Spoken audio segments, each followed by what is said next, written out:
ये खबर सोमा तालाब घाघरेटिया इलाके की है, जहां पर आवाजाही रुक जाने से वहां के लोग बेहद ही परेशान हो रहे हैं।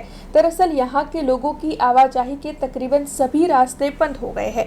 इस इलाके में एक और आवाजाही के लिए रुपारेल खुली कांस मौजूद है, तो दूसरी ओर चोखमी रेलवे ट्रैक है, जो इस वक्त वहां के लोगों के लिए आवाजाही करने का एक वाहिद सहारा है। दरअसल घाघरेटिया के अंदर के इलाके में भी कादव कीचड़ का साम्राज्य हर जगह इन दृश्यों में आप देख पा रहे होंगे। अंदर की जो सड़क है वो काफी ज्यादा खस्ता हाल हो गई है। ऐसे में आवाजाही के लिए जो रेलवे करनाला था वो भी अब बंद करवा दिया गया है, जिसके मद्देनजर स्थानीय बेहद परेशान हो गए हैं। कॉरपोरेशन की ओर से वहां पर बोर्ड लगाकर करनाले का ये रास्ता बंद करवा दिया गया है, जिसके मद्देनजर आज बड़ी तादाद में स्थानीय करनाले और रेलवे ट्रैक पर खड़े हो गए थे और वहां पर खड़े रहकर उनकी ओर से विरोध प्रदर्शित किया गया था। दरअसल इस वक्त यहाँ के हाल कुछ ऐसे है कि अगर कोई बीमार भी पड़ जाए तो वहाँ पर एम्बुलेंस भी नहीं आ सकती है, और साथ ही यहाँ पर लोगों की ओर से इकट्ठा होकर काउंसलर्स पर भी कोई काम ना करने के आरोप लगाए गए हैं। तब जल्द से जल्द जिस सड़क को बंद करवाया गया है उसे आवाजाही के लिए खुलवाने की मांग वहाँ के लोग साझा कर रहे हैं।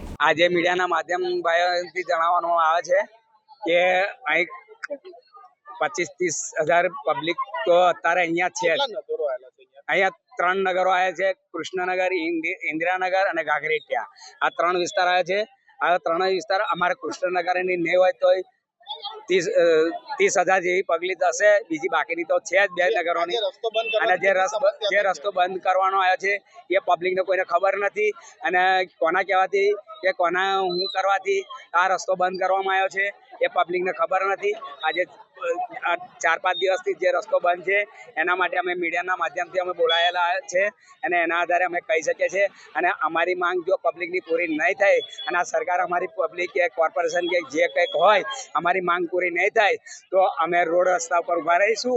રસ્તો બંધ કરી દેજો, પેલી બાજુ મિલિટરી, આ બાજુના મિલિટરી વાળાએ રસ્તો બંધ કરી દેજો, એ બાજુ પેલા એને રસ્તો બંધ કરી દેજો।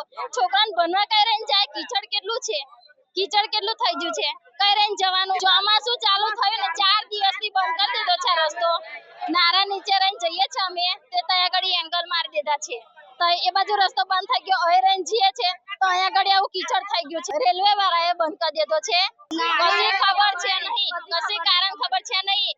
અહીંનો સરપંચ કોણ છે તે બી નહીં ખબર, અહીંયા આગળ કોર્પોરેટર કોણ છે એ બી નહીં અમને ખબર।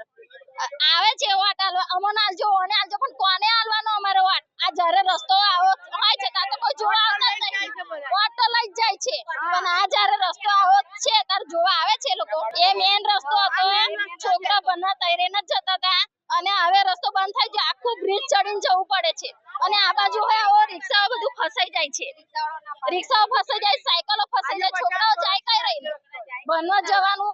हमसे जुड़े रहने के लिए हमारे YouTube चैनल को सब्सक्राइब करें और नई वीडियो की नोटिफिकेशन के लिए बेल आइकॉन को दबाएं।